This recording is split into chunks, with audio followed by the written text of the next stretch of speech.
Night. It's November 11th, and my name is Live Compton, sitting in once again for Kingsley DeFreitas.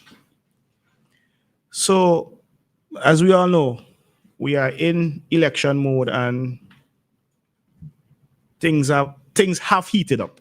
I can no longer say things are heating up. Things have heated up.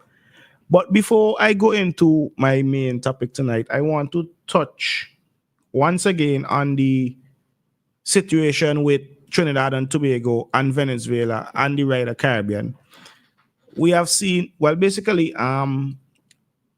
the US is still engaged in what they are calling a fight against narco terrorists that they claim are stationed in Venezuela. They still have a strong military presence in the area, and so far, the US's alleged fight on narco terrorists, have killed 76 persons at sea on board vessels they claim were taking narcotics out of the region, and they claim they're taking them into the United States. So they have adapted as a zero tolerance approach, and they are blowing up vessels that they allege are taking narcotics from Venezuela to the United States. Now, several Caribbean leaders have spoken out against the initiative where the US are basically blowing up vessels and killing people in Venezuela, in waters of Venezuela, in waters of Trinidad and Tobago. They have over the last few months, received the support from Trinidad and Tobago's Prime Minister, Kamla Prasad Besessa. And as I said, several regional leaders have been very vocal about the initiative. And among them is our own Prime Minister, Dr. Rav Gonsalves, who is basically saying that there is a way to do things, and it's not blowing up vessels and killing people indiscriminately. Now, Prime Minister Gonsalves has received a lot of criticism for his stance, more so from some Trinidadians who claim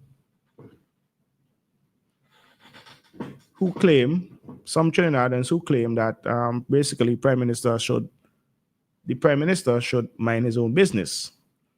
But we see now that the United Kingdom, the big United Kingdom, and the big Canada. Okay, before I continue, I see I have a call, the first caller for the night. Good night, caller. Welcome to Feedback. Hello. Good night, my brother. How you doing? Good night, brother. I'm good. All right. What I got to say tonight? My name is John McGill. What I got to say tonight? Good night, John. 84. When Jim Mitchell was trying to, he was campaigning about trying to be the Prime Minister in Kensington. One of the things that Jim Mitchell said, and it's living in my head until now. And that's not why I will never believe nothing that the NDC said that they're going to do for Kensington and they're going to do for the people of Kensington. They're going to do nothing that the NDC said that I will believe. No, Jim Mitchell said, put me there.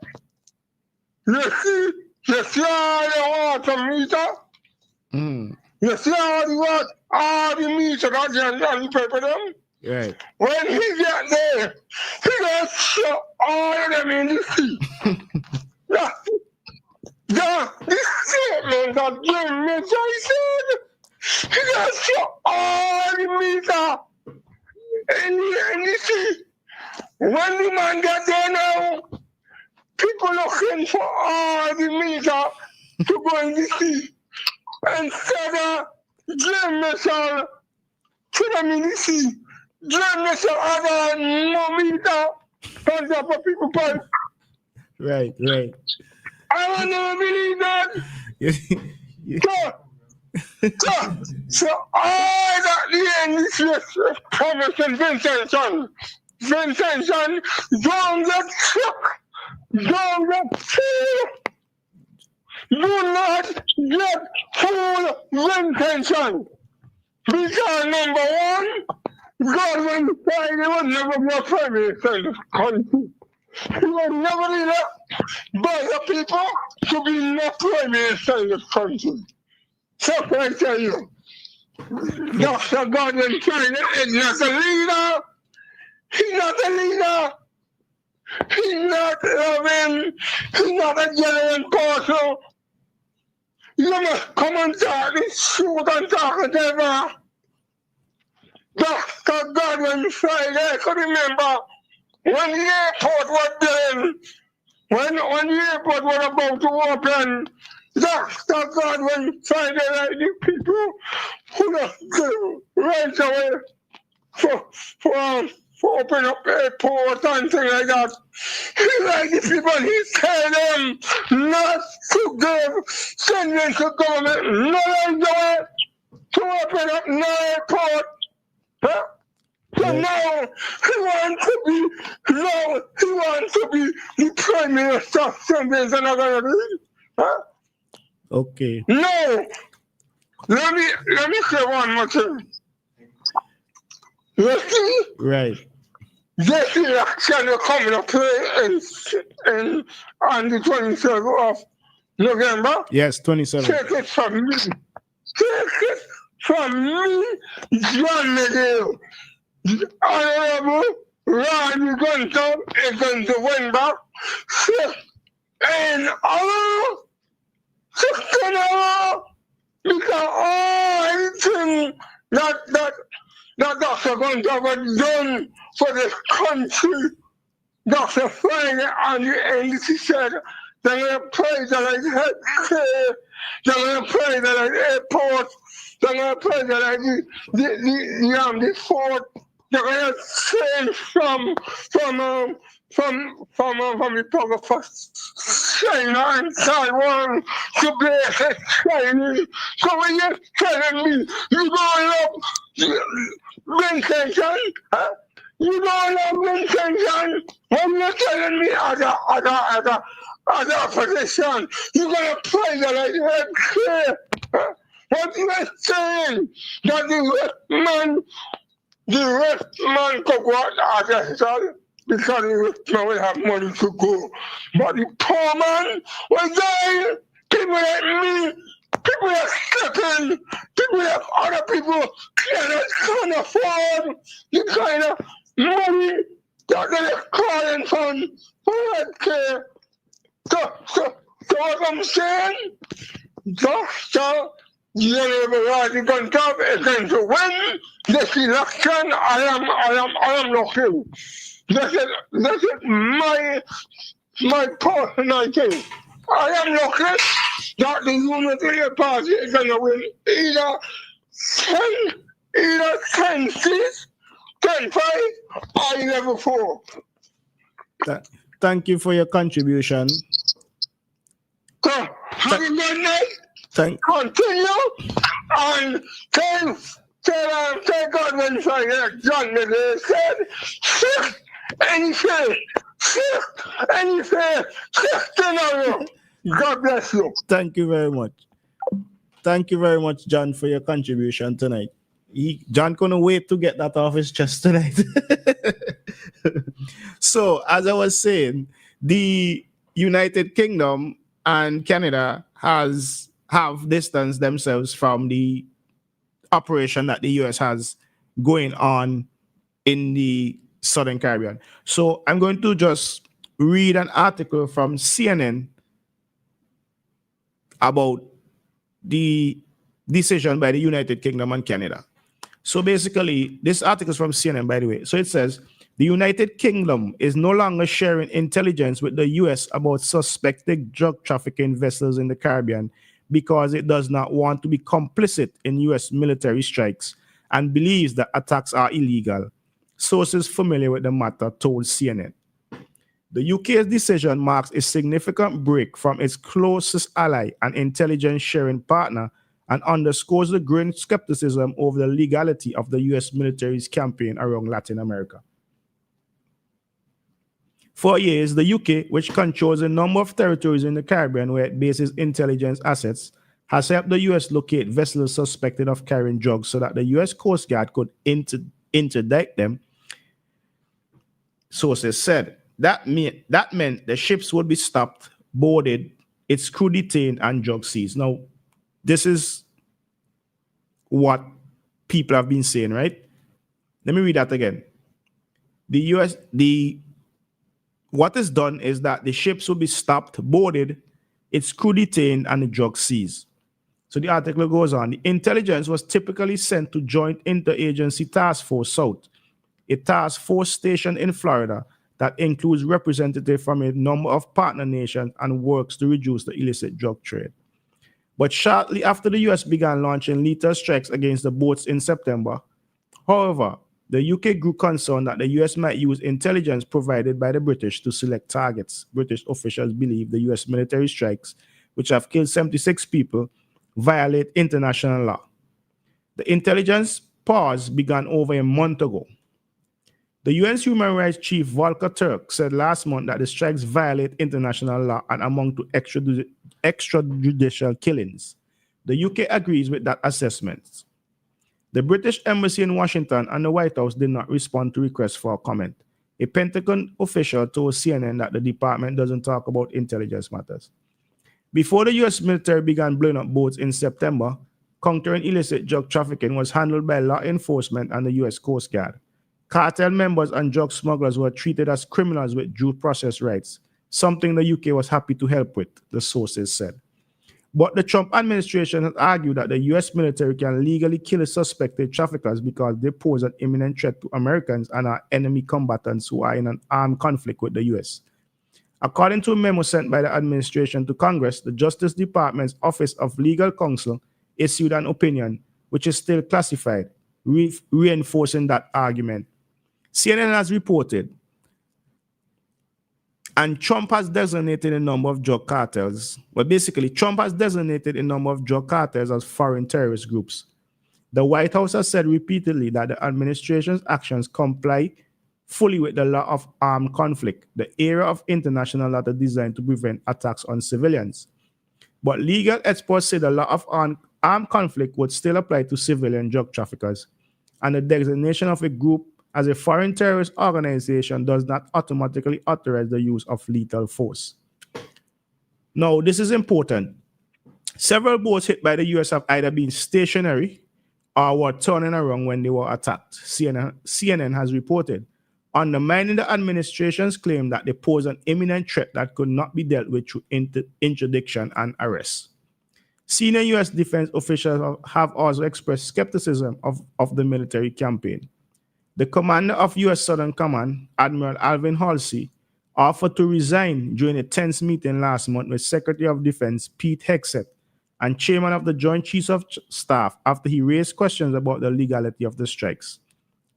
Halsey will leave his post in December, just 1 year into his tenure as the Southern Command Chief. Basically, he running. He knows what is going on is not right, so he basically running from that position right now. Lawyers specializing in international law within DOD's Office of General Counsel have also raised concerns about the legality of the strikes, CNN has reported. Multiple current and former uniformed lawyers told CNN that the strikes do not appear lawful. Hegseth's spokesperson has previously denied that any lawyers involved in the operations have dissented. Canada, so that was the UK. Canada, another key U.S. ally which has helped the U.S. Coast Guard interdict suspected drug traffickers in the Caribbean for nearly two decades, has also distanced itself from the U.S. military strikes. The sources told CNN that Canada intends to continue its partnership with the Coast Guard, called Operation Caribbean, but the country has made it clear to the U.S. that it does not want its intelligence being used to help target boats for deadly strikes. Sources told CNN. So Canada is basically saying we're going to continue with the drug war in the Caribbean, the drug fight in the Caribbean, but we do not want intelligence that we share with the U.S. to help target boats for deadly strikes. A spokesperson for Canada's defense told Canadian press last month that it is important to note that the Canadian Armed Forces activities under Operation Caribbean, conducted in coordination with the United States Coast Guard, are separate and distinct from the U.S. military strikes on suspected drugs vessels. So there we have it, listeners.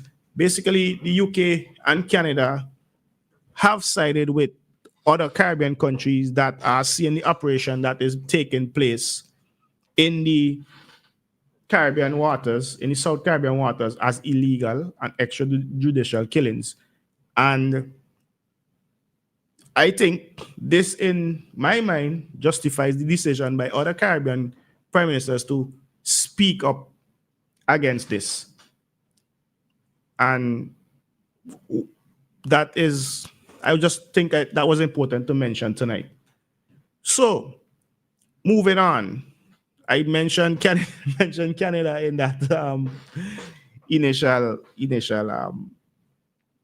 initial discussion. So we're gonna move on to something with Canada again.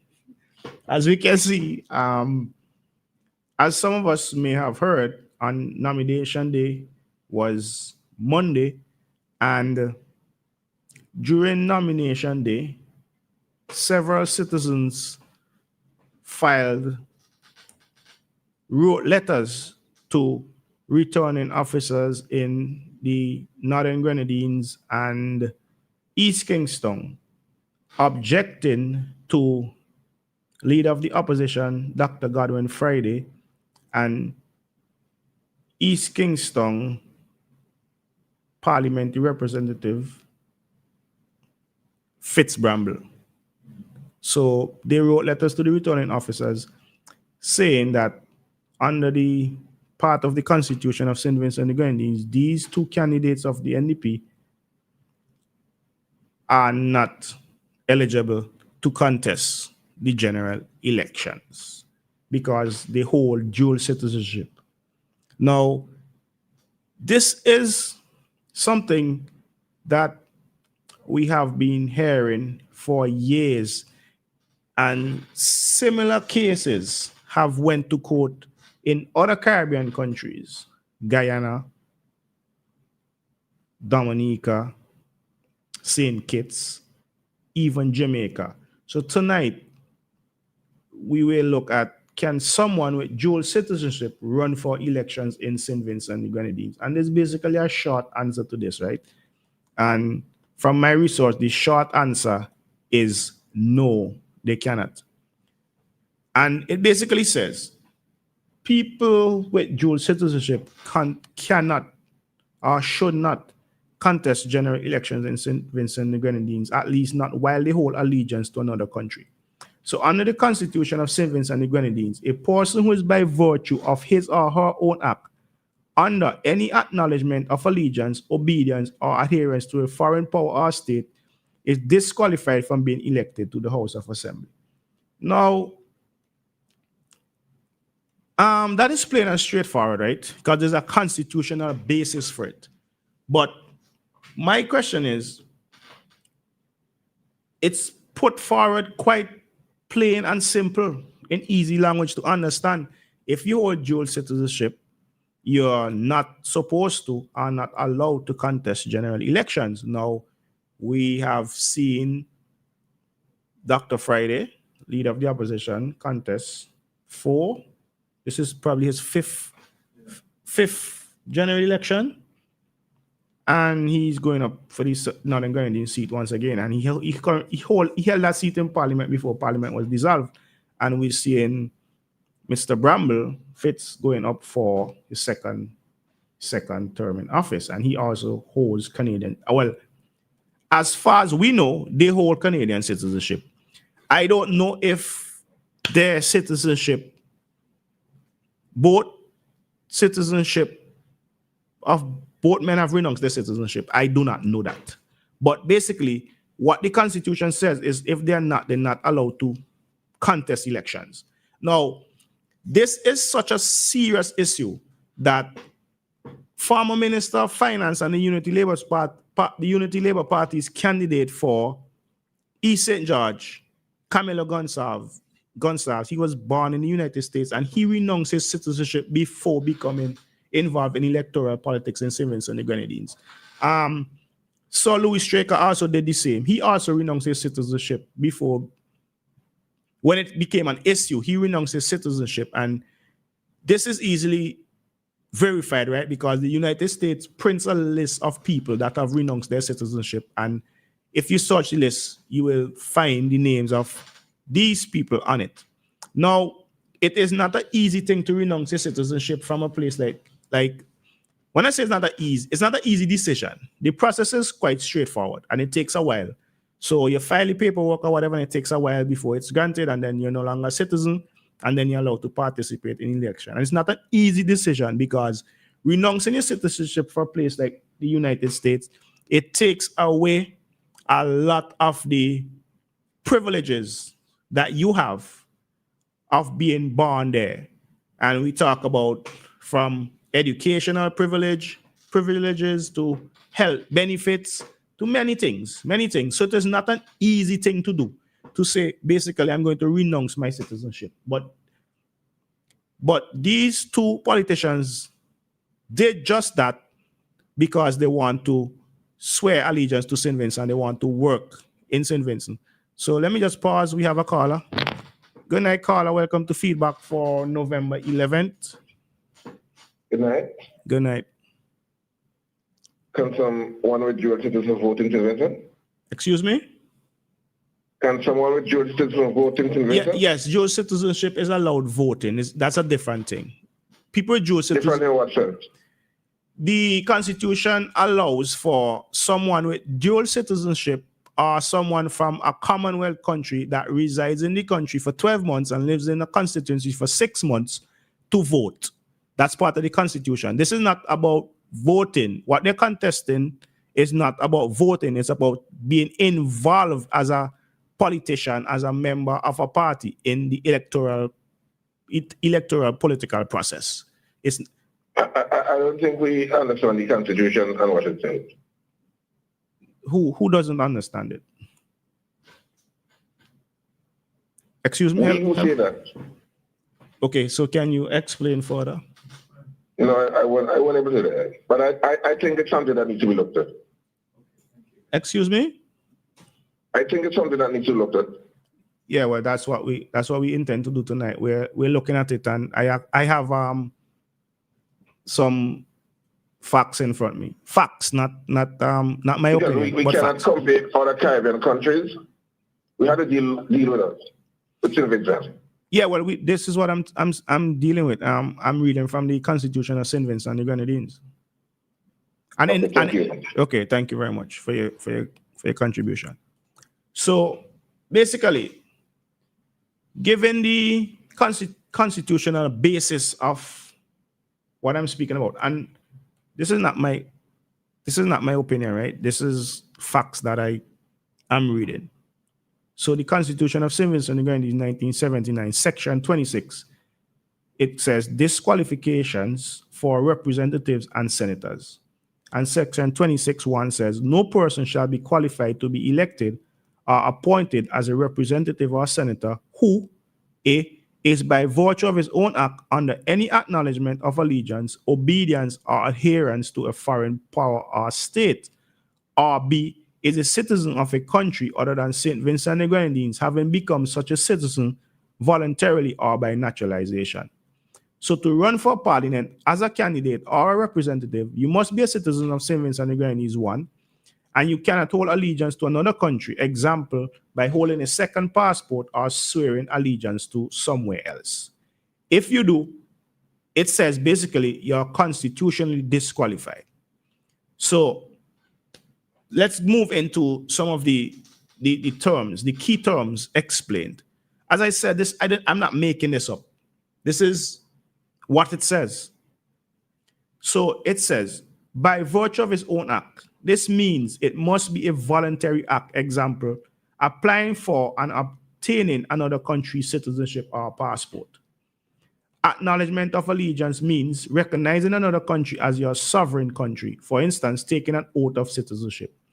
If you are born with dual citizenship, automatically, let's say through your parents, the situation is different, but you would still be required to renounce the foreign citizenship before nomination day to avoid disqualification. Let me just pause there. Good night, caller. Welcome to Feedback. Good night. Hello? Good night. Yes, hello? Yeah, good night, caller. Welcome to Feedback. Yes, I'm trying to get online. Yeah, you're online. I'm on right now? Yeah, you're live on air. Yeah, I just wanted to... Good night, host. Good night. Mr. Pumpton. Good night.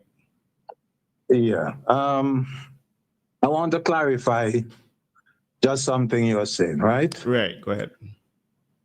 The two gentlemen are citizens of Canada Yes. and St. Vincent. Yeah. Both countries are members of the Commonwealth. Yeah. Now, there are agreements within the Commonwealth that allows the court to interpret this part of the Constitution in a way that would allow the two gentlemen to be nominated. There is no law. There's an agreement that both countries made where you can be dual citizens of each of them. Now, the Constitution will be interpreted in a different way because America, the condition is different. You see, Camilo had to give up his citizenship of the U.S. because the U.S. is not a member of the Commonwealth. And another thing is when he gave it up, it was because his father wanted to make him foreign minister. And according to U.S. law, which a lot of Vincentians wasn't aware of because Camilo was bragging that he loves St. Vincent so much that he gave away his U.S. citizenship for the sake of Vincentians. But it was actually because he could not be a citizen of the U.S. and be foreign minister. You see, they don't tell the Vincentian public everything. The Constitution may say certain things, but they are all relegated to interpretation. But in the court. Right. But the thing is, right, he gave up the citizenship so he could serve St. Vincent. That's different. The U.S. is not a Commonwealth country. Yeah, but that shows that he was more concerned about serving St. Vincent than being a citizen of the U.S. In my opinion. That's what he made you think. That's what he made you think. You see, when he did that, I wrote an article about that to open up the eyes of Vincentians. And many people in the NDP were very surprised because they were not aware of the U.S. laws. But it's quite clear. It says the U.S. is not a Commonwealth country, so it says quite clearly that you want to be able to vote in St. Vincent, even though if you're a U.S. citizen living here for 12 months and in a constituency for 6 months because they are not a member of the Commonwealth. It clearly says that. Well, that's why I'm telling you the law will be interpreted differently by the court, and that's why Friday and Bramble, their legal representation, will know that they are not doing anything that is going to be catching up with them later. You see, when people are desperate, they will clutch at any straw. And that is exactly what's going on in St. Vincent right now. Okay. They're not going to win that case. Okay. Basically, okay, right? I understand what you're saying. And I was going to come down to that point you just made later down in my discussion, because what I was going to deal with next is the precedents, because every legal matter has some sort of precedent, and there are Caribbean precedents to this argument. And I understand what you're saying, but when you speak of desperation and people clutching at straws, right? Let's say the November 27 election comes to an end, and Dr. Friday, well, most likely, Dr. Friday is going to win his seat, and most likely, as I said before, some people don't like to hear this, Fitzgerald Bramley are going to win the seats. So let's say the NDP wins the election 8796 or whatever, and constituents decide to go and file the claim against Dr. Friday and Mr. Bramble in court, and the court says, this is just hypothetical, right? The court says, okay, yes, you're right. They're not allowed to, they weren't supposed to contest and we vacate the seats. What has to happen now is there has to be a by-election, and in my opinion, a by-election, the two different candidates, the NDP is still gonna win those seats. So it won't make much of a difference to the whole election process. We're going on. We're going right now on just suppositions, right? I don't think we are sure of what will happen with that, but I don't think there's going to be any challenge. Let's say, what I hope would happen if Friday does win is that when they get to Parliament, that they would put an amendment to that act in the Constitution that as once you're born Vincentian, it don't matter how long you stay away, my brother. Once you're born in St. Vincent, you have a right to come back and run for Parliament. Yeah. That right should not be taken away from you. But let's look at what that Constitution says there now, okay? And let's look at Camilo, for example. Right. He is born U.S. citizen, born in the U.S. Mm-hmm. When you're born naturally in a country, you have more affinity and you're more liable to go on the side of that country you're born in. I'm not saying it does happen, but if we are just making suppositions about which allegiance, one might choose, then in his case, he's more likely to choose that then based on what people are thinking. Yeah. Right? So that puts us in more danger with him being given the position of Prime Minister, because he's not a born Vincentian. Yeah. I believe we need to get rid of a whole lot of laws that's in the Constitution. I hope Friday and them, if they win, are open to making a lot of changes to the Constitution. Let me give you an example. The Constitution begins with a preamble that goes against my rights as a citizen. Right. Because it assumes that all of us agree to the powers of that everything is subject to the powers of the Almighty God.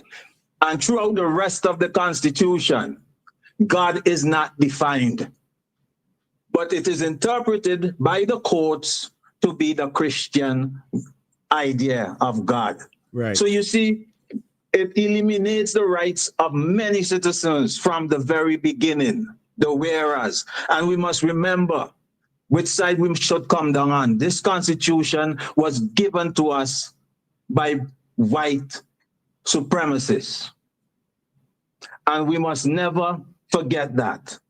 It is not for us. It wasn't meant to build us. It was meant to control us. If you go through the Constitution and you see how it begins, most everything in it from the beginning is about what to do to people. To take away this from you, to take away that, or your life, this, that. It starts with pure negatives. Which imposes the rule of law on top of us. Yeah. You see, the NDP will be afraid to talk about constitutional change because they went against what Ralph was saying. So they wouldn't want to bring it up. Yeah. But a lot of the necessity. A lot of the countries in the region share similar constitutions to us, and it has been working well. I guess it has been working well for us in many instances. It has never worked for Black people for the last 200 plus years. It's not ours, my brother. We still are divided. How old are you? 46. okay, I am 70 in a few months, Right. right? And I'm going to tell you that I have seen things in my country a lot worse. The people are more divided. They are now in gangs. They hold up colors and shake it in each other's face. You know, there are 3 things in my country that are similar. And it's amazing. Funerals, elections, and carnival. You can't tell the difference anymore. Elections is a bag of noise. Anyone looking in, all you're seeing is noise. Horns blowing. You're not hearing intellectual reasoning and so on and so forth. No debates, nothing. It's just noise, whining, and 2 beers in a hand. Well, we having a carnival. We having a good discussion tonight without the bears and the horns. Don't you think? Well, it might happen on radio, but then again, radio programs are political. So I'm shocked that you ain't cut me off yet. Why would I do that? We don't cut off people for their opinion. Never. For what? But what I wanted to raise with you is that you basically don't agree with the dual citizenship thing, but there are Caribbean precedents about it. You know, St. Vincent doesn't have a major test case, but similar constitutional wardens exist in the region, and the courts have ruled consistently on it. So okay, let me give you one example. Dominica, Edison James versus the Attorney General in 2010. Dual citizenship of US disqualified because of his voluntary allegiance to a foreign power. That's 2010. What was that power? What was that power? Dual citizenship of US. Dual citizenship. He was a US citizen. Yeah. Okay, but there's quite a few, you know. There's going down into, I think this is 2010 again. St. Kitts and Nevis, Constituency Boundaries Commission versus the Attorney General. The same interpretation, disqualified because of his allegiance to a foreign power. I guess that was his US again. And then there's St. Lucia, Chitolai versus the Attorney General. Candidate must not owe allegiance to a foreign state. And that is just 3 countries. So another part I wanted to address is like, why is it considered unethical or improper to hold dual citizenship and run for office? So basically they're citing things like conflict of allegiance. When you hold 2 citizenship, you owe legal allegiance to 2 states. Both can claim your loyalty. If you serve in parliament or cabinet, you might face a conflict of interest. What if the 2 countries' interests clash? Can voters be sure you act in the best interest of your home country? And the ethical principle here is exclusive loyalty, where public officials should serve one sovereign authority only. But from the way you reason, can I cut? You go ahead. Sorry, go ahead. Can I interject something here? Yeah, go ahead. You see, when we read these things, these things were written so long ago. You have to remember that, right? And words are one thing, but rational and reality and logic is another thing. If I make a vow, if a man makes a vow in St. Vincent to serve, right, and to do what is right by St. Vincent laws and so on and so forth, he has made a vow there. I don't see any problem with that. With exactly given these 2 men dual citizenship, I don't see it. I am a Canadian citizen and a Vincentian citizen, my brother. Right? Yeah. Did I swear allegiance to the Queen to become a Canadian citizen? No, I did not. Ralph is a Catholic. He will tell you that, a proud one. Yeah. Who is the head of the Catholic Church? The Pope, right? Yeah. Where does the Pope reside? In Rome. But yet the Prime Minister owes his allegiance to Rome. These are not jokes, these are facts. Any Catholic owes their allegiance to the Pope. Well, I think when we talk about allegiance and so on and so forth, those words in the Constitution really are debatable. Well, it was changed in St. Vincent. I did not swear allegiance to the Queen to be a citizen of Canada. when you say, okay, let me go back to the initial comment about the allegiance to the Pope. I don't think the allegiance is to the Pope. I think the allegiance is to the religion which the Pope heads, which is Well, the Pope, who is vicarious? What does vicarious fili mean? I have no idea. Huh? Tell me. Uh-huh. The person who represents Christ on earth. Yes, right. That's the Pope. Right. Now, every Catholic owes their allegiance to the Pope of Rome. Every single one of them. Just like the members of the Anglican Church, they owe their allegiance to the Church of England.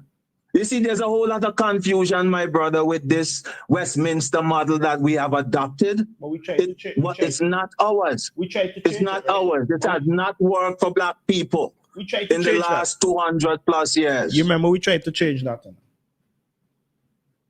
We tried to Ralph change, tried to change it into another European thing. Well, it would have worked for the opposition in the last elections.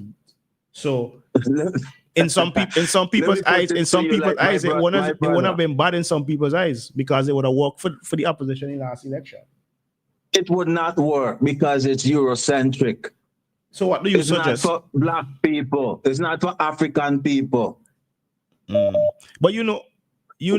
Why is it that all we can vision? Why is it we have no visionary? We don't think outside the box. You see, all we can see is a Eurocentric idea. That's what these guys studied in the University of West Indies. But listen to everything was Eurocentric. They don't think outside the box. Listen to this, right? St. Vincent can be run without general elections. It can be run without, these past the post elections. It can be run without the kind of structure that you have. It can be run without all these things because people don't think outside the box. They don't have that vision of how the different ways that we can administrate just over 10,000 people. But Carla, I have seen countries in the region try to adapt their own models with certain things, and it's not been accepted by the so-called first world countries. For example, I understand what you're saying, right? But for example, we have St. Vincent and the Grenadines and several other Caribbean countries have a close tie with Cuba, and we form something called the Cuban Medical Brigade, and they help countries like St. Vincent and the Grenadines tremendously. We get great help from these initiatives, and then we have now the US saying, they are exploiting people and we need to get rid of the Cubans. And I see some politicians in the region have lost their visas because they are part of this Cuban Medical Brigade and whatever. So whenever we try to assert ourselves, come up with our own models to benefit us, we get a fight down from the bigger heads. And in the breadth of them saying that we should end the Cuban Medical Brigade, Donald Trump, the president of the United States, went ahead and took away the U.S. aid from some of these countries, sending a lot of our projects and other things that benefit from the U.S. aid, basically in the garbage, losing funding. We used to get a lot of funding to help with the fight on HIV and AIDS and thing, and that was gone.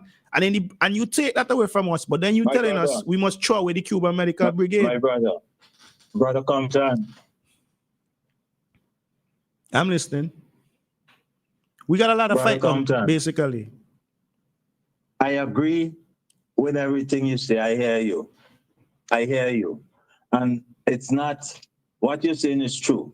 But you must understand that the only political power on this planet is white supremacy. And they are going to fight no matter what, because they don't want to see you uplift yourself. Does that mean that we must cower and bow down and just die and do what they want? Well, that's a fair tactic. Yeah, we see Maduro fighting. We are a sovereign country, no matter how small we are. We see people like Maduro and Trump. And Maduro one and thing that we Traore have fighting. to start. We see people We like. have to start. Go ahead. We have to remember that as small as we are not cut off from the rest of the world. We are a 98% African state. You see? And we face the same struggles that African people face everywhere. We are not, but when you have Vincentians who don't look beyond the horizon, I have educated brothers and sisters in St. Vincent. When I come and try to show them this thing here can be done in this way, differently, it's not so how we do it in Vinci. You always get that response. Well, I don't like that right? response either. It's a terrible response. I don't like that response. Because it's a refusal to acknowledge ourselves as global citizens and to understand that when something happened to your brother in Canada, it defeats the brother in St. Vincent as well. But anyway, I take up too much of your time, man. And I give thanks for allowing me the opportunity to speak. Yeah, thanks. Right? Thanks for your But call. I hope they remove the tyrant. I hope they remove him, honestly, because 30 years is far too long for any one man. Because there's only one man, The Constitution gave one man the power. So Ralph is riding that to the hill because they refused to change the Constitution when he wanted it. So he sit down and he say, okay, I'm going to do what I have to do with this one. So in many well, he did try ways, he's doing his thing, but I hope we remove him. 30 years is too long. Thanks for your contribution. We can't make him a papa that can baby that cracker than we, man. Jeez. That won't happen. The people is the most powerful voice, and the people has been choosing that for 25 years, and probably for the next 5 years also. Well, here is the thing about it. The reason why I ask you your age just now, is that a lot of people in St. Vincent, the young people who are voting, think about it. They don't have nothing to compare Ralph with. Well, I do. Nothing. I do. You do. You understand? I do, and you do. And he is banking on that. He's banking on that. And that's why I say he is misleading the people. He's using the youths. You're throwing them big party on the airport tarmac. But the NDP doing the same thing. Listen, it's two gangs in St. Vincent. You don't understand where I'm coming from. What are them? The Westminster model creates gangs. Yeah. Anyway, let me go about my business, Bridget. I have to get me night rest. Yeah, thanks for your contribution. Thanks. So okay, we have another caller. Stop. Good night, caller. Welcome to Feedback. Good night, Life. How are you? I'm great. Good night. And how are you? I am blessed. Thank you. Good night, Mr. DeFreitas, wherever you are. Yeah, this is Anta. Yes, yes, we know. He's probably listening. Let me start off by saying this. The caller took so long to make the point that he wanted to make. Why didn't he make it at first? I lay here and I know where he's coming, but he danced all kind of merengue, and then at the end, thanks for listening to me, and then finally get to say. I want to say what I want to say about him. He could have started off that way because he knew how you wanted to, and you understand what I'm saying? Yes. I mean, listen, I lost my train of thought because I'm so upset.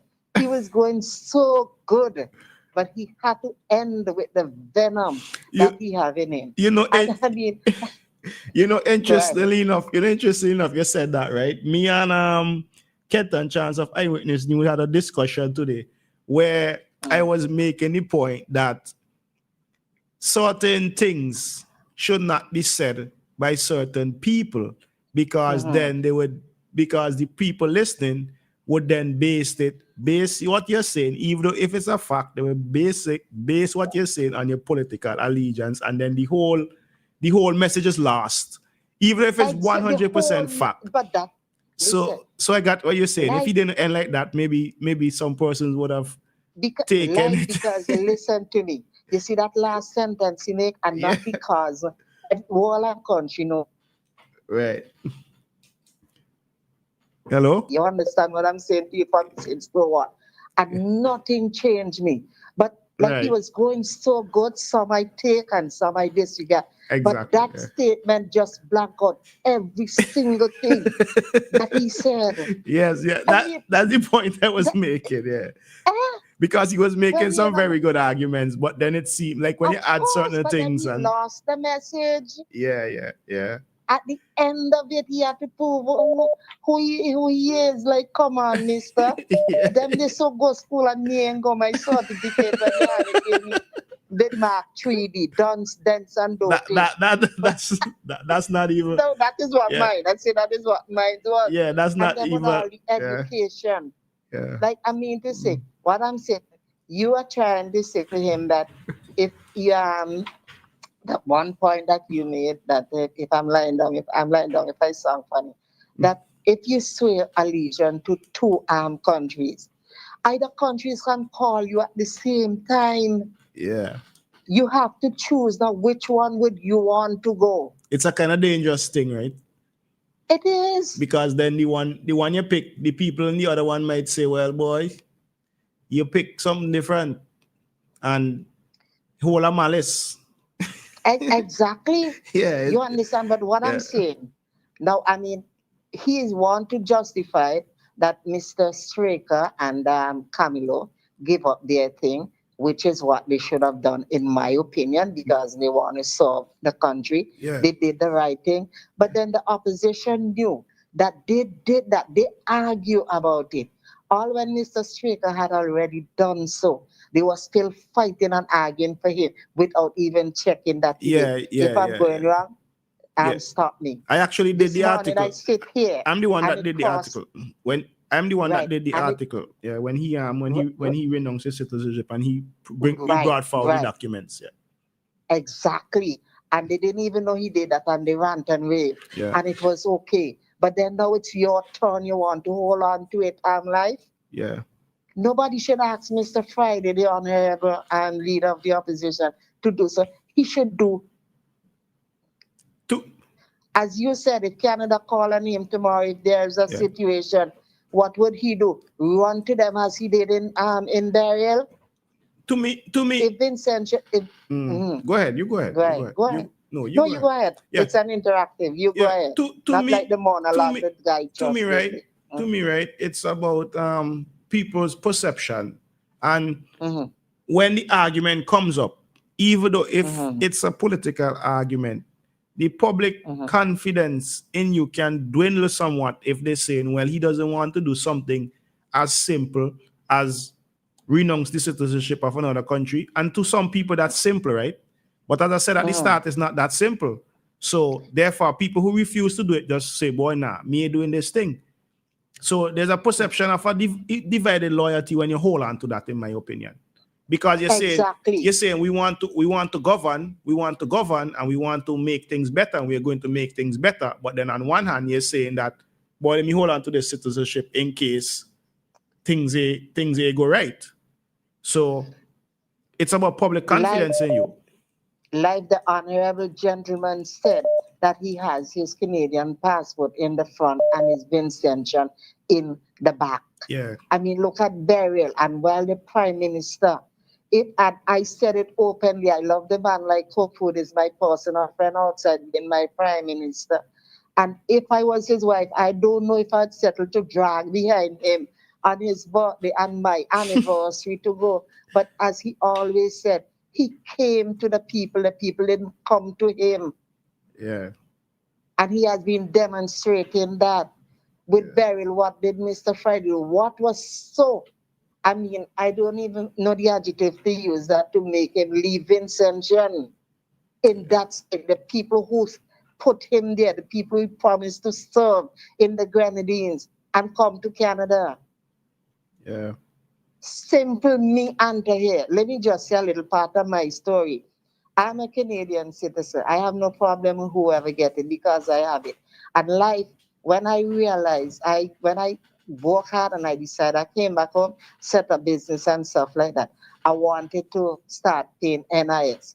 And I say, I will double up, I will triple up to meet the contribution. But when I realized then that when my pension age come, that I cannot claim two pension, I feared police and I feared trouble, so I don't go there because in Canada, let's say then, let me break it down small. If they want to give me $5 at my retirement age, my pension age, and NIS want to give me two, on the form I can claim both. If I claim both, if I declare both, and Canada giving me $5 and St. Vince giving me two, Canada will subtract the two Okay. and give me three. Right. I okay. can't claim two pension. And if I don't declare it and get away, I get away. But if I don't claim it and they find out, I could be in trouble. Okay. So then I didn't bother. Right. You understand? Yeah. Anyway, life, I want to ask your personal question. Who are your background from Compton? My father is Alan Compton. He's from Chateaubriand. Oh, well, no, okay then. Yeah. No, I thought that you were from Canwan. Okay. Yeah. I don't know that one. Okay. So are you related to Julian Compton and Horny Compton them? You know those people? No, to be honest, I don't. I Oh, don't okay. really know much Comptons that I'm related to. I more know the people that I'm related to from my mother's side, and my father's a few people from my father's side in Chateaubriand, but they're not Comptons. He was the only one. Okay, okay. That's what I wanted to know. Yeah. Okay. All right, my dear, carry on the program. You are doing a good job. I listen to you and morning. Mr. Archibald, you sit there with his cocky thing to answer going hang up without saying good evening. I know he there with his ears. Yeah, he's listening attentively. Good night to me. Yes, he's listening attentively. Yes. He says I good night. know. All right. No, my love, Anta will never leave you out. You leave me stranded for 3 weeks, but it's all right. I forgive you. I'm alive to live. All right. Mary, I need to hear you calling and you're listening. All right, life, continue. I'm listening. Yeah. Have a good one. Get home safe, gentlemen. Yeah. Thanks for your call. Yeah, you are very welcome anytime. Okay, thanks. So, as Anita said, the caller before was in fact making some very good points and some very good arguments that I think people from both sides would agree with in relation to. Let me just pause a minute. We have another caller. Good night, caller. Welcome to Feedback. Hi, good night, Life. I'm enjoying your program. Good night, Ms. Skiza. Thanks. Life, I didn't ask you to call my name. I'm sorry. I take it back. Anyway, a little earlier you were looking for president. Yes. In the Caribbean, where the other country that the person had citizenship with was a Commonwealth country. Yeah. In 2020, Dr. Denzel got a regular certificated seat in the parliament in St. Kitts because he had been given a diplomatic passport by the government of Dominica. Both of them are Commonwealth countries. Okay, have a good night. Yeah, thanks. No, this is what I'm saying, right? It's like plain and straight. It's straightforward. It's not something that we can say is my opinion or whatever. There are precedents, and it's law. It's what it says, and the people, public confidence in someone who refuses to say, well, okay, cool. People don't like this. People keep talking about this. Let me just go and just renounce it and done with that. You know what I mean? As I said, Sir Louis saw it as important to do it. And Camilo Gonsalves saw it important to do it. because people say, oh, because, well, it's the US and the US is not Commonwealth. But they could have simply said, well, we're not going to do this because we don't want to, we want to have this US citizenship so we can turn to the US if anything happens. It's a first world country, and let's not hide when we say that a lot of things, a lot of functions are probably work better in a first world country than in a third world country. But these people weren't afraid to give up their US citizenship and serve their country. And that speaks to public confidence, because citizens would like to know that a leader is wholly devoted to the country in which they ask you to vote for them to serve. And by doing that, it shows that you will not be influenced by another country's laws, benefits, or politics. Because in relation to this thing with Venezuela and America, everyone knows the US is basically just following their model where they want the resources of another country, so they make up these things. So what would this stance, what would have Camilo Gonsalves or Sir Louis Straker's stance be in relation to what Trump is doing if they didn't renounce their citizenship and they were in fact, go ahead, they were in fact members of still US citizens? And with that, good night, caller. Welcome to Feedback. Life, good night to you, sir. Good night. How are you? How are you this tonight, Mr. Hahn? Mr. Hahn, right? Horn, yeah. Let me don't call your name because the last caller didn't want me calling him. Let me. No, anybody can call my name. That's my name. Yes. Good night. Good night. Good night. Good night, sir. Good night. Yes. Before you get away coming, I just was say good night to Anita. Right. That's your friend. Yeah. Life, I want to ask this question. Kamala give up his U.S. citizenship. And I mean citizenship in the real sense of the word. He was born there, yeah. Right. That's why I say citizenship in the real sense of the word. Yeah, yeah.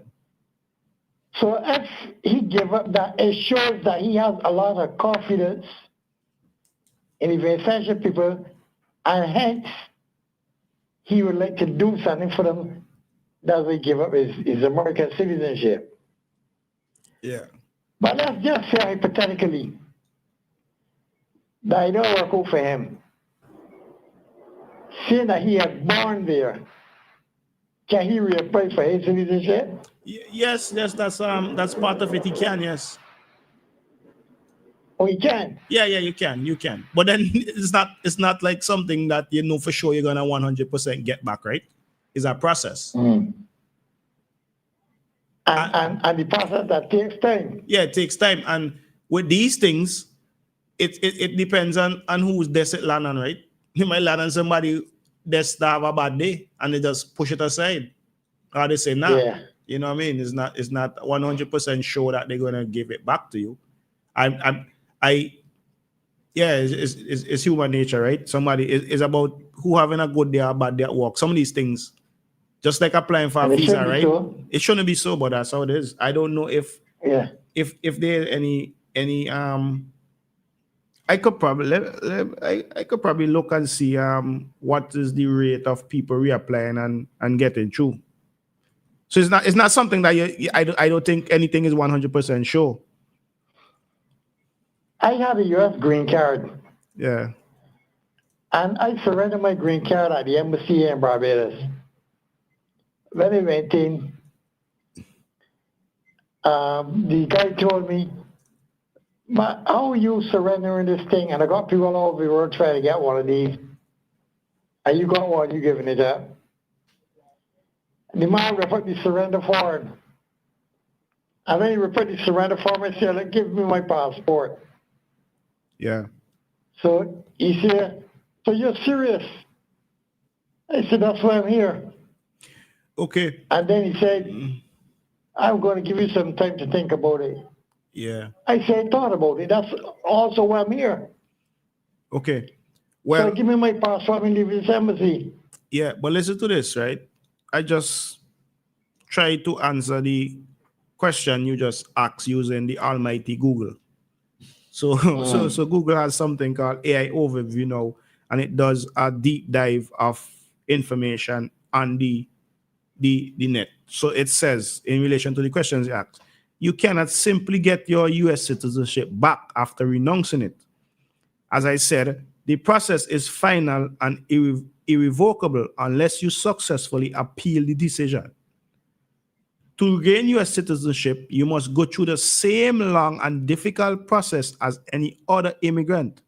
Apply for a visa or a green card, reside in the USA for the required period, and then apply for naturalization.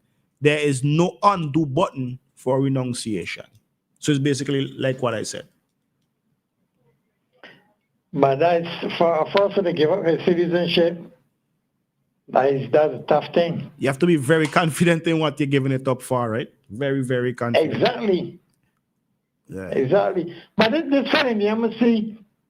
He said, "Okay, you seem to be serious." I say, "Yeah, I'm very serious." And he gave me another surrender form. I filled it out right there, and my green card was on the table. And I said, "You see that lady over there? That's my girlfriend. I wonder if I could get a visa for her." And he said, "She has her passport?" And I said, "Yeah." He said, and I called my girlfriend, and she came, filled out the form, and got 10 years. Right. And I get they gave me a special visa to last for 15 years. Right. That has expired. In fact, the last time I was in the States I was there 3 months before 9/11. Mm-hmm. That's the last time I went in the States. Because the truth is, they don't really care now about America, Right.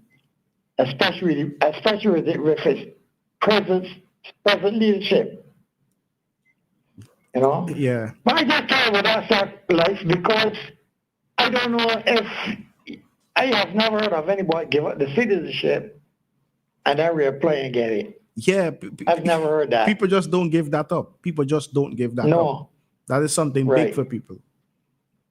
Yeah. But life, you said the right thing. To give up your U.S. citizenship, you're going to be supremely confident In what you're pursuing, yeah. of what precisely. Yeah. You know? So I admire all the people in St. Vincent that give up the citizenship in other countries to be in elective politics in St. Vincent. But let me ask you this last question before you go. Go ahead.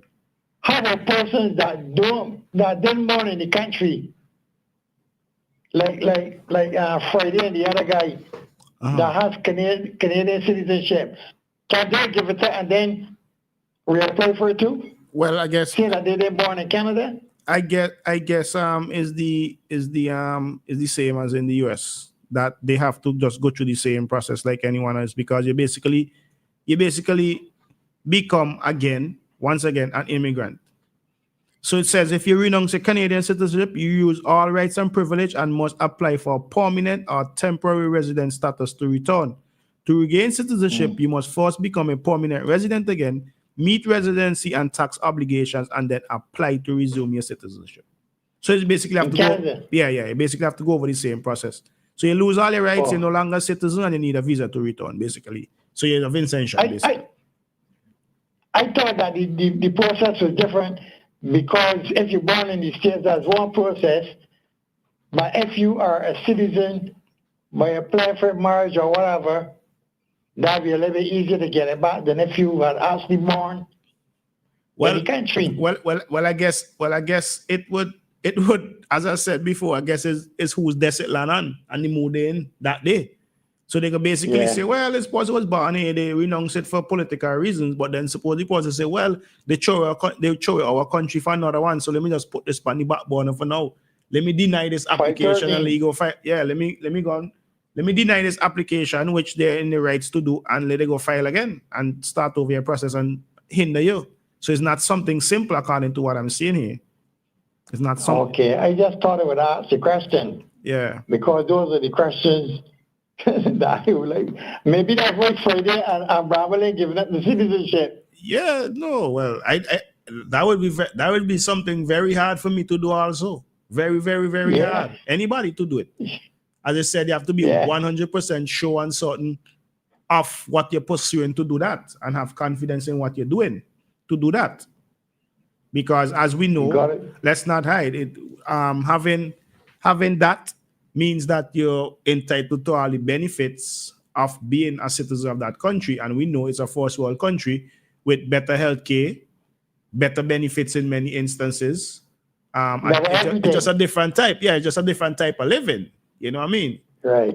Might be a better atmosphere in relation to the way you breathe the air and what's not, because of, you know, we live in a Caribbean country with, you know, nice beaches or whatever, but basically it's just a better standard of living So like, with the benefits. Yes. if you was like say in Godwin Frey position or Bramble position, because you know that Kamala has given up his citizenship. Yeah. He's revoked it. Yeah. But let me say that you was in one of those two other gentlemen position. You would not give up your citizenship. I don't even, I don't think so. if I could do it and get through with it, I could just do that and get through with it. I would give it up probably if I see I ain't getting through with it. But if I do it Yeah, all the but- time and getting through with it, I ain't bothered with that. They get the through. Yeah, okay. You know what I mean? The answer I wanted to say this. Suppose now the ULP decide that they're going to go to court with Bramble and Friday to block them Yeah. before election because they have dual citizenship. Nah, I don't think it have Would enough. that be possible? Nah, I don't think it have enough time for that to go through the court system. I don't think so. Probably after election, they could try that in court. And from the precedents I read in here, it most likely the court will say, yeah, they side with they side with the fact that they're not supposed to do it. I think that would be the process. I think they're gonna lose the argument. But the caller before Anita was saying that, it's greed. But as I said, they're running, those two candidates are running for elections in a NDP stronghold, that there are certain constituencies that if you put a rock there, they're gonna vote for whatever party that they've been voting for over the years. So if you put a rock in the Northern Grenadines, I think the people would vote for the NDP there. And I think the people in East Kingston would also vote for the NDP. Similarly, the Prime Minister's constituency and other ULP strongholds, because there are strongholds, ULP and NDP strongholds.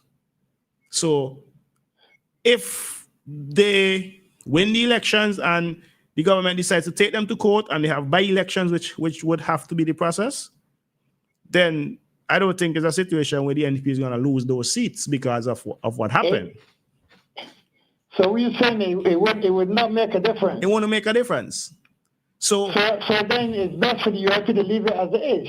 I don't think it's best for them to leave it as it is. I think they should force their hand and let people see what they are devoted to, because perception is something that is important in my view.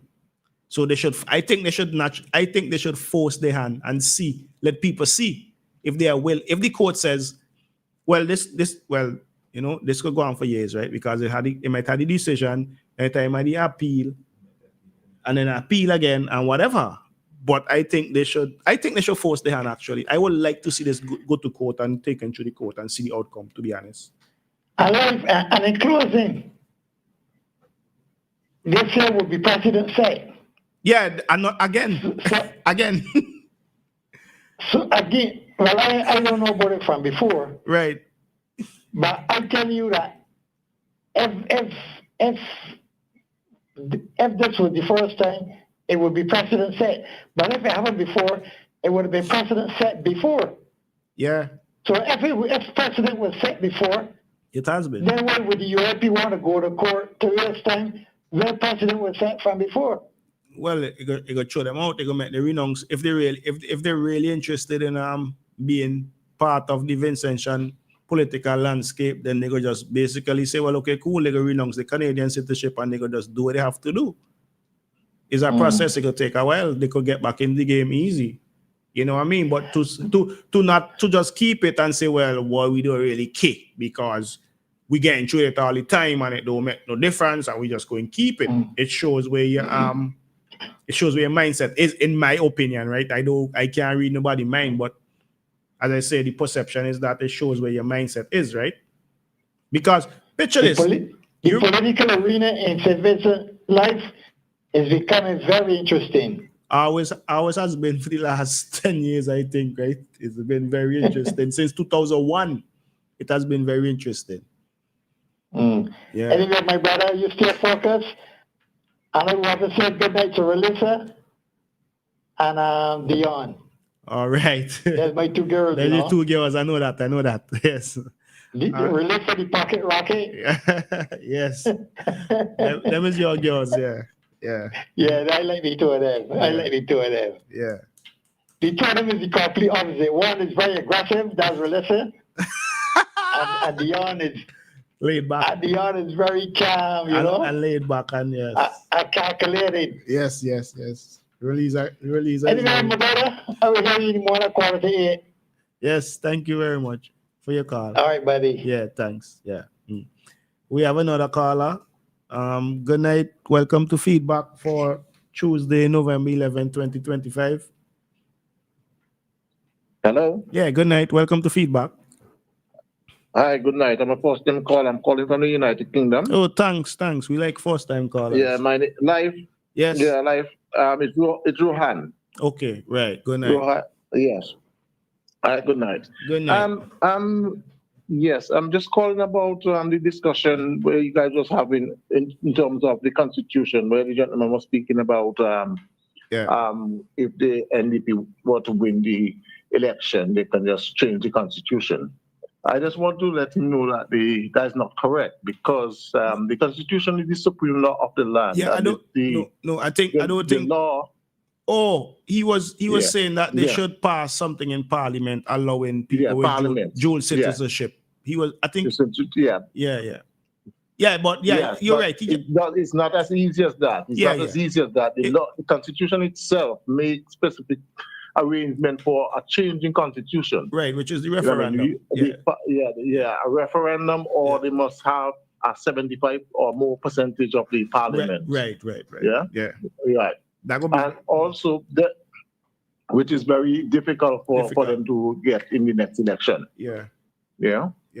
Because, and also you made a statement also that is not totally correct in terms of where you said that if it happened, it would just trigger a by-election. A by-election is not necessary. Okay. Because the Constitution says that the person who is in second would automatically take up the place. Oh, that's what it says. Yes. Okay. In the case of Bramble, and Luke, because Luke would be in second. Oh, okay. If Bramble was to win his seat, and then Luke would just automatically, because the seat is made for Luke is in second, he would just take up the seat. Well, I guess the same thing okay, I guess I read that wrong. Yes. I guess I read that wrong. Yeah. That's you know what I mean. So that's what I call to clear up, because it's not a by-election would be necessary if they agreed, but it's not necessary if because that's not what the Constitution called for. Yeah. It would be the best thing to do, I must say. It would be the best thing to do so that the people get their choice. I definitely think so. I definitely think so. Yeah. Yes, but it's not. Yeah. And but you made some very solid points tonight, you know what I mean, because a lot of people don't understand the Constitution is there for a reason.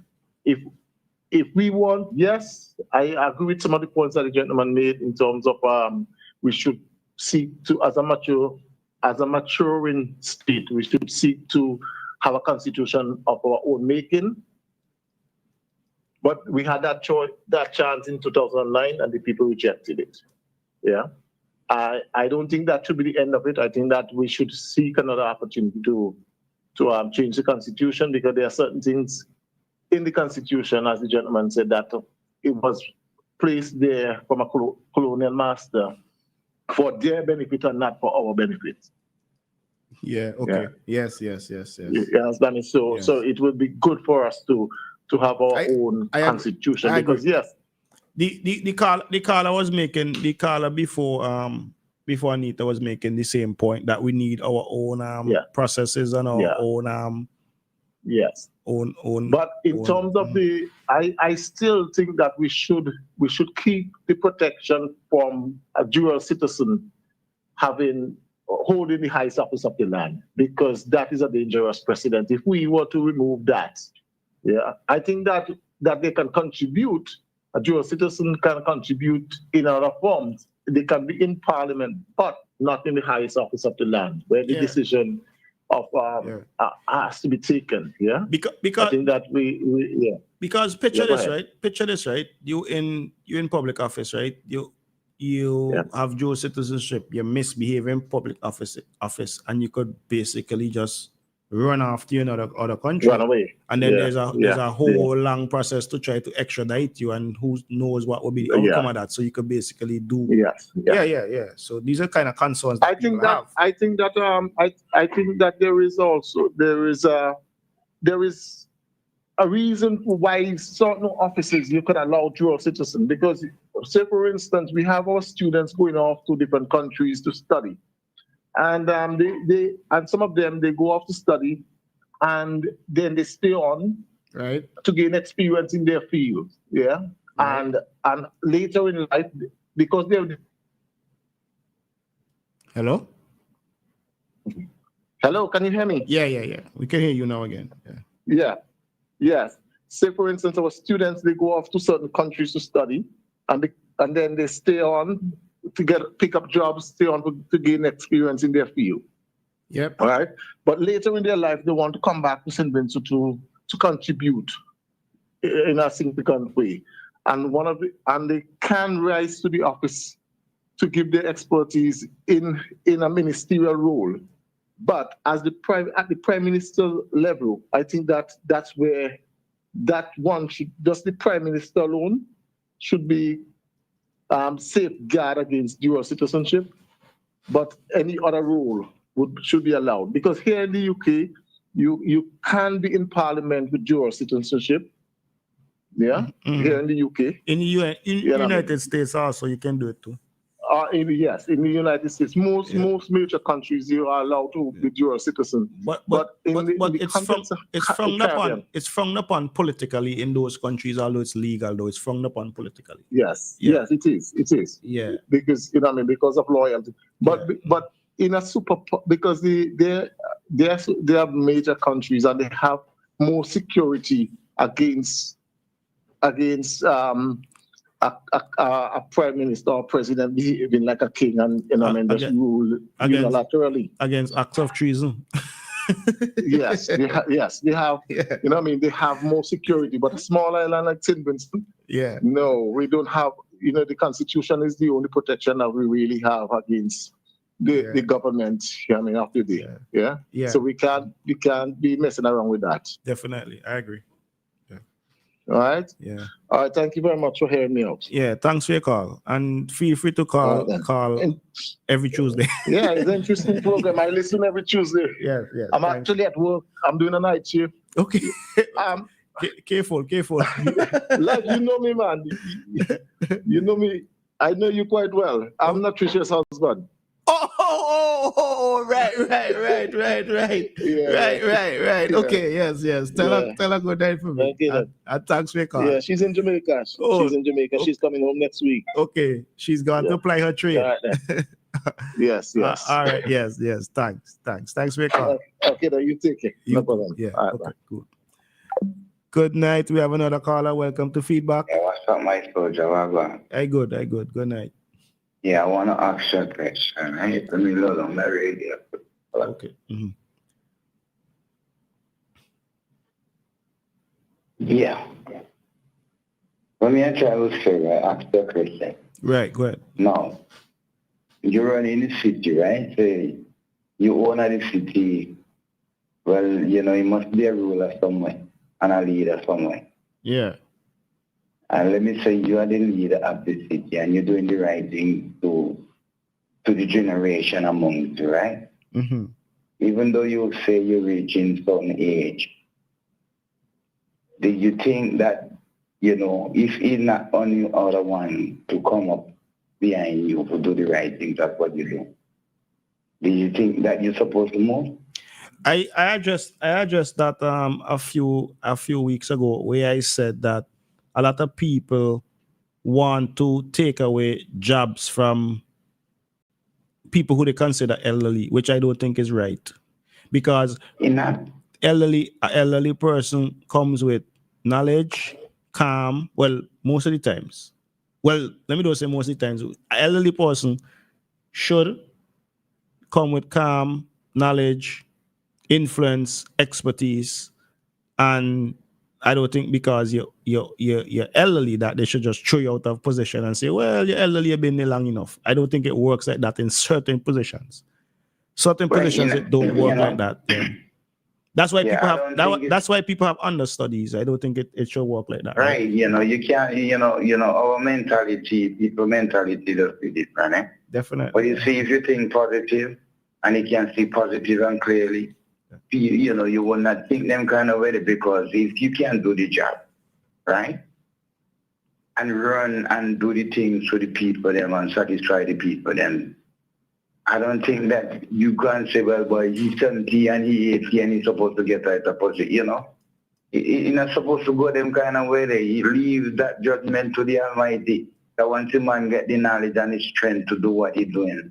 I do think because you must be a leader. And if you're a good leader, you're going to continue to be a good leader because you want to see the nation do the right thing and be right, and you being, amongst them, show them love, and then you want to see everybody in a right position, Definitely. But, sometimes, as I say, let me say this to you, we have to do our part too, Because you can't sit down and think everything going to come to you. You have to get up and get. Yeah. As the Almighty said, by this sweat of your body shall eat bread. I think that's the problem. And if man can get up and go there and say, well, boy, I want to make myself independent. If you have to go sell to dry coconut or whatever, you understand? Yeah. Not go steal from people for company car and sell either. Yeah. Yeah. You have to work for what you have need and what you get. I think that's one of the big... and take people thing and company car and sell and say, well, all right, then, everything's all right. It can't be all right when you steal from another man and come sell to other people. Yeah. And then you rap from your brothers and think it is all right. I think that's a big problem. Yeah. Because, the other virgin was talking before. So the lady called and he was talking about white premises and all this kind of thing. Yeah. But he should have just said, well, all right then. If you love NDP, just love NDP. Come on. You have to beat around the bushes or whatever, and come on, just say what you have to say. Yeah, I think most people would have. I think a lot of people would have agreed with a lot of the things he said if he didn't put the plug to the end. Yeah. Right. Yeah. Come on, I listening to him. I was listening to him. Yeah. He had people listening, but then he put the plug to the end. And he said what you have to say, come on. Yeah. He gonna leave out that part. You not jump around the bushes, come on. Just speak, you're your own man. Definitely. And you have a right to say what you have to say. Yes, he does, yeah. A respectable way, and everyone can understand. Yeah, you have your choice. He was very respectable. He came, right, he made his points. But then he put the plug to the end, and that just like had people like okay, now we are here no more. Yeah, that was I know I know where he was coming from. Yeah, he talking like definitely. The priest and these kind of things. Yeah, definitely. Yeah. Yeah, I know where he was coming from, but at the same time, it's to leave our judgment unto the Almighty. If somebody good unto you, why should you want to get rid of them who be good unto you? You know what I'm saying? You say you don't destroy the hand that feeds you, and the hand is there for you, Yeah. And if somebody cares about you and the country and the people in the country, I don't think anything wrong with that. If you have to be there and or whatever, who's gonna be there? You know what I'm saying? Yeah. I just think, if a man doing the right things, I don't think he deserves to be there. Because I don't like, speak about politics because a lot of people feel with hatred, you know what I'm saying? Yeah, it's a very, you have They to, do feel with hatred. yeah, But they say give jacket, and if a man is doing the right thing, no other prime minister since I born, I never see, uplifting things like this man, you know what I'm saying? And how old are you, if you don't mind me asking? Man, I'm 60, I'm going in the 60.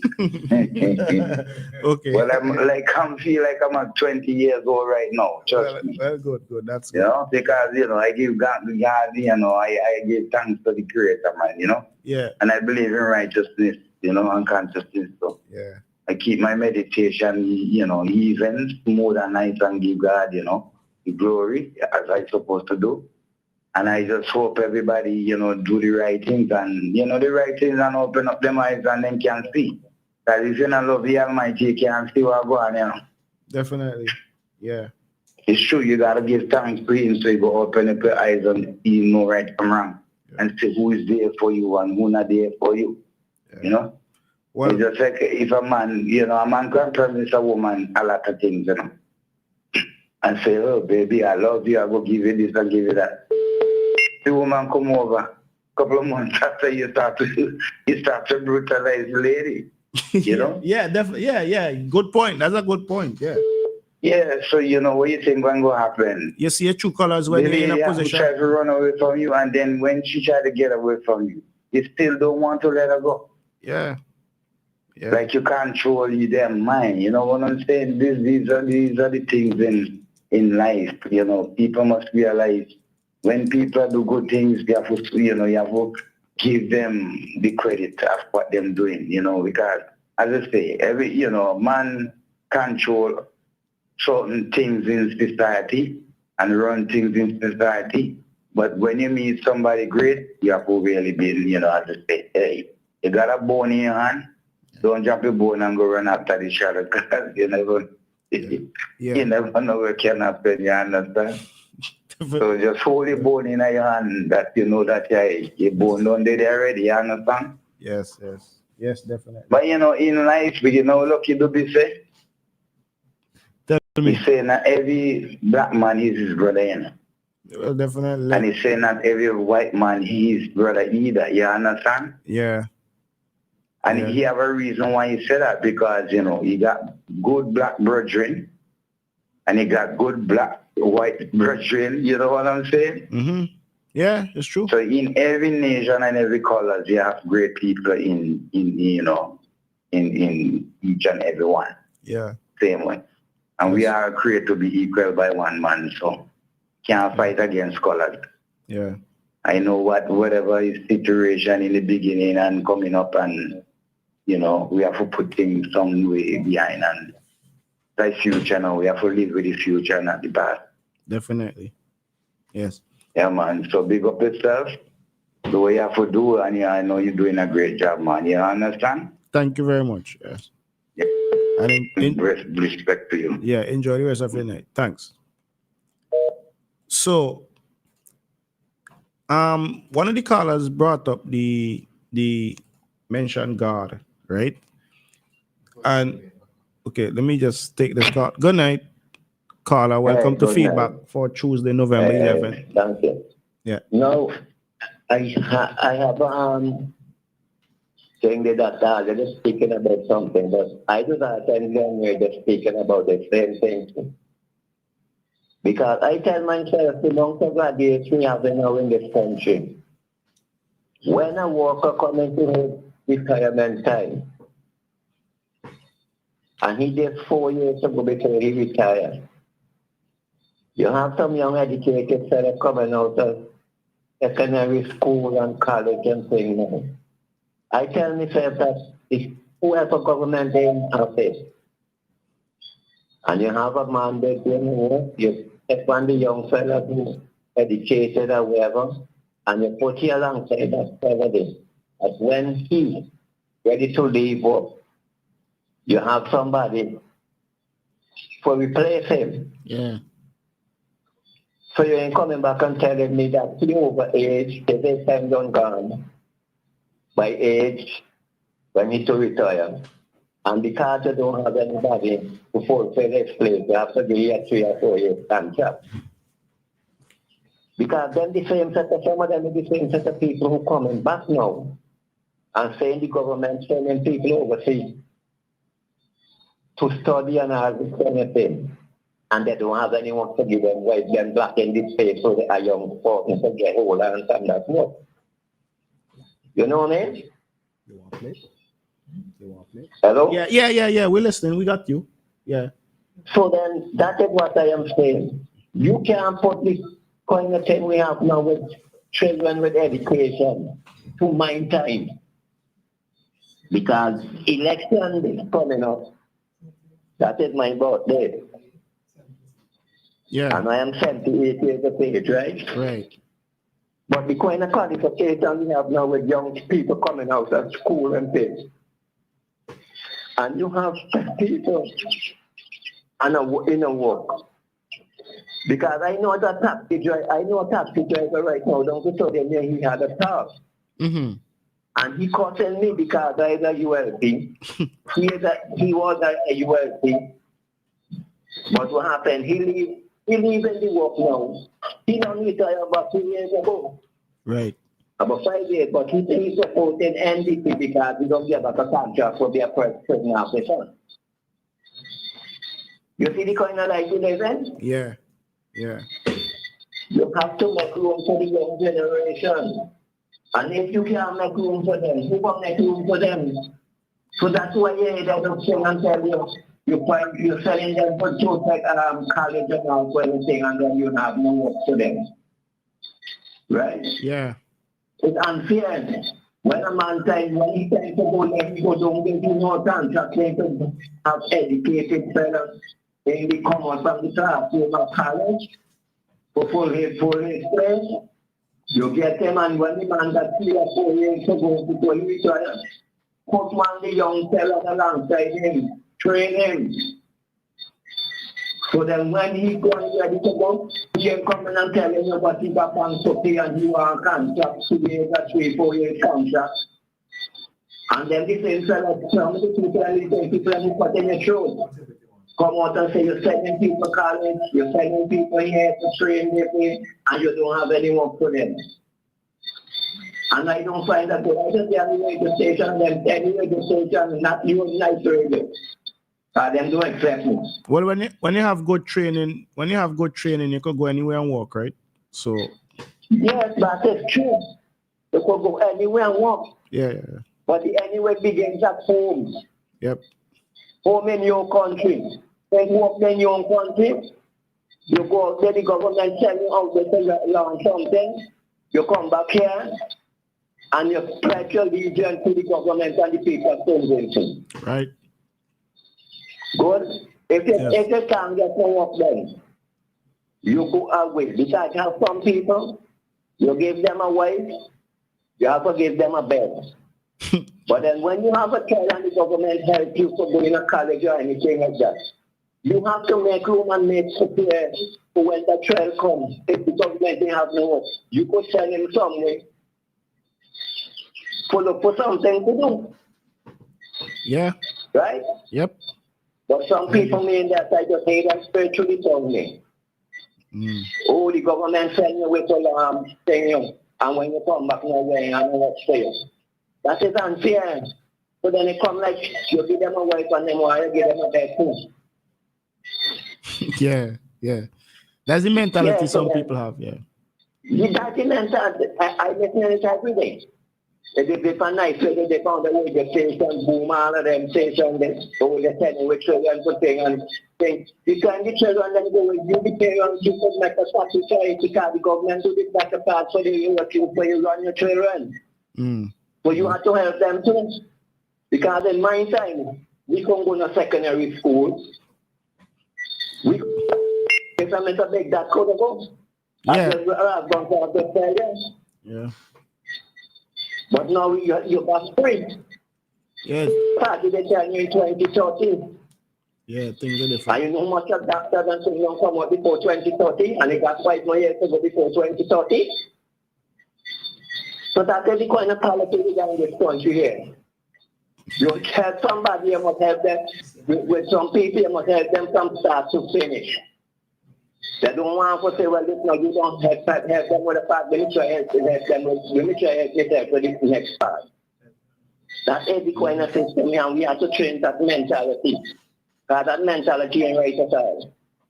Okay, good night. You take care. Yeah, thanks for your call. Thanks for your contribution. Yeah. So we have well, we're basically speaking about the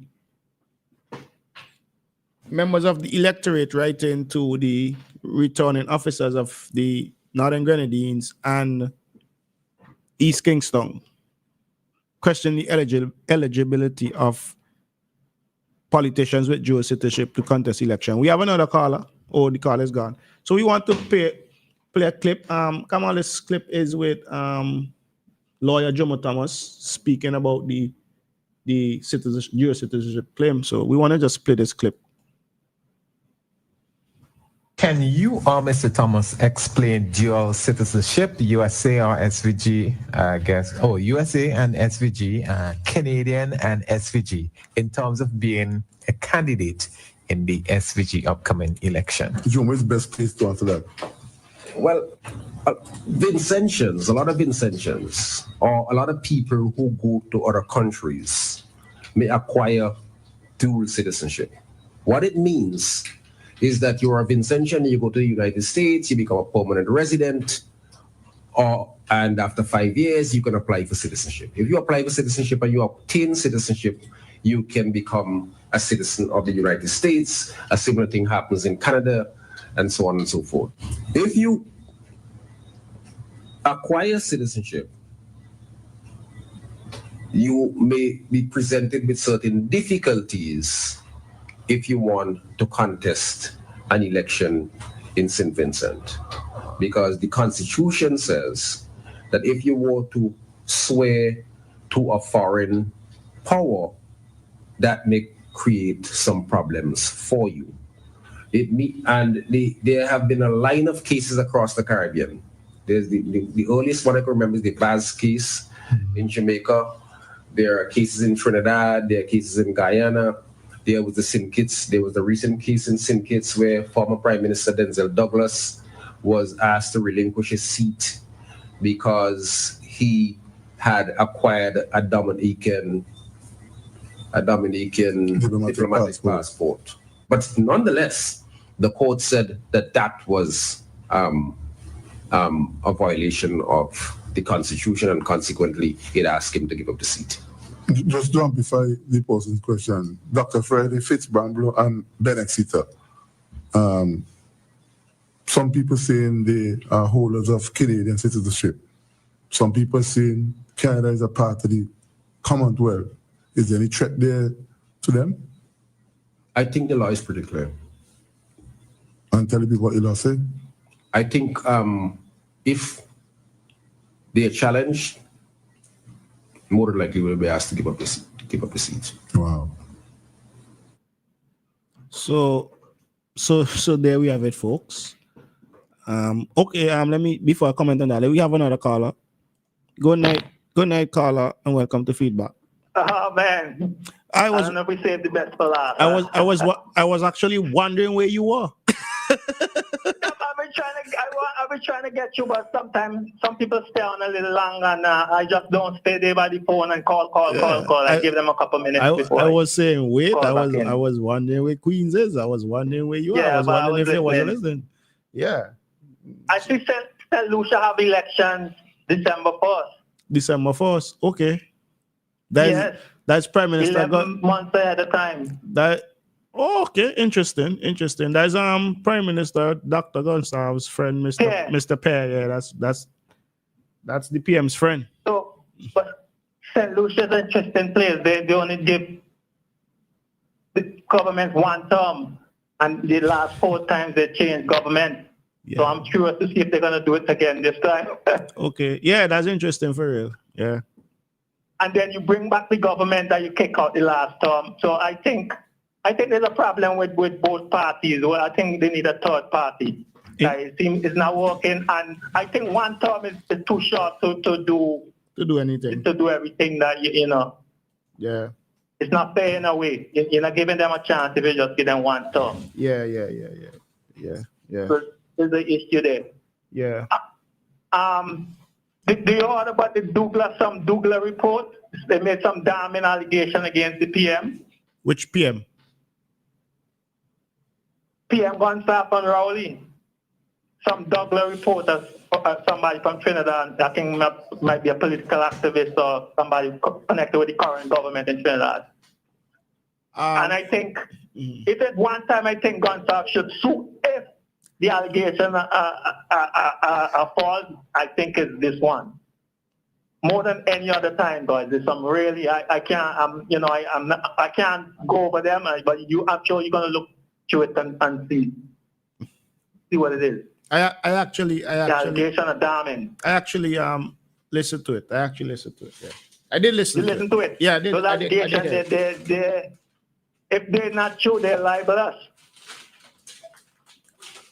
Yeah, I think so.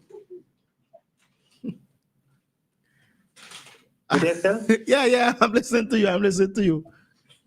And I heard Charlotte today, he was reading out something. He said one guy is getting $40,000 a month.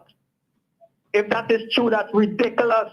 That's 15,000 US a month. That's 3,750 US a week. It's ridiculous. Plus benefits. That's more money than the Prime Minister makes. That's ridiculous. That's nearly about $500,000 a year. That's a waste of the taxpayers' money. So, okay. You silent and everything. No. I'm listening to you. I always listen to you very carefully, right, before I respond, right?